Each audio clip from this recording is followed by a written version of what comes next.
So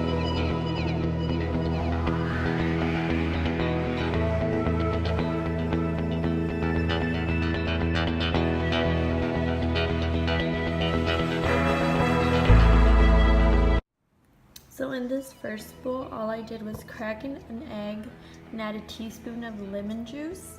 And in this one, I just mixed some breadcrumbs and some parsley seasoning. And then after you do both those things, you're gonna grab your chicken and then dip it in here. After you do this, then you just dip it in here. Then just put it in a skillet pan with oil and let it get brown. And then it should be ready to be served. Hi everyone, my name is Monica and I'll be making a famous Danish dill sauce. So first off, I started off by melting some butter in a saucepan. I then grabbed my flour and mixed in my flour with the butter.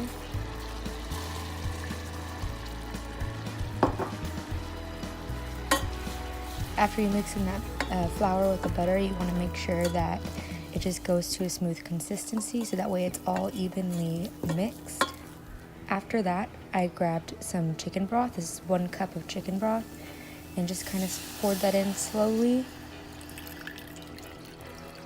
Once that's all poured in, you want to make sure that you grab your spoon or whisk and just start to stir that together. And this will come to make a creamy consistency, basically the base of your sauce. So you just want to keep stirring that until all the clumps kind of disappear. And you'll see after a few minutes that it starts to get creamier. Here you see that the sauce has gotten creamier and it isn't as watery anymore. So we're going to start to move on to the next step in making the dill sauce, and that is going to be adding in our sour cream. I did 1 cup of sour cream.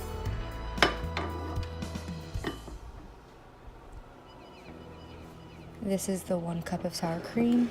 And then I also mixed together my seasonings, which included dried dill weed and some paprika and pepper. So right here, I'm stirring in the sour cream with the chicken broth mixture. Then I'm grabbing my seasonings and I'm just gonna throw the seasonings in there. And then basically all you do from here is just stir it all together. And you'll really start to see that sauce come together.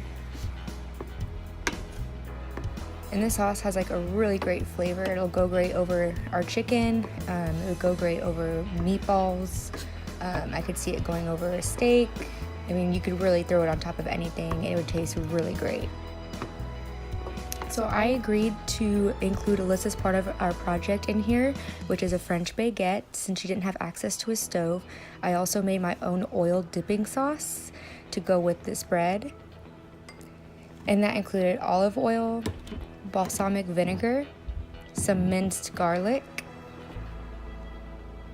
some Italian seasonings, and also some shredded Parmesan cheese. And you kind of just throw it all in there based on flavor. And that is it.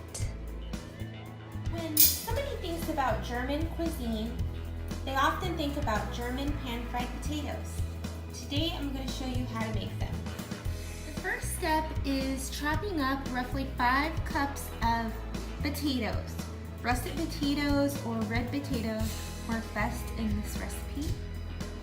Next, you want to chop up just a little bit of onion, not much, just enough to give the potatoes some flavor. This onion actually came from my grandpa's farm, who's actually from Germany. So I've added the potatoes, the onion, the seasonings such as smoked paprika, thyme, and herbes de Provence in this bowl. And next you'll mix all of that up and then it's ready to cook. Now we let the potatoes cook for about 10 minutes or so, flipping them throughout. They will upbeat once this is all cooked.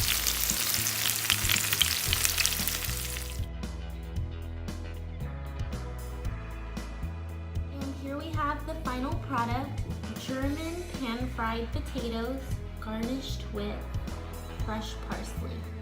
They look and taste amazing.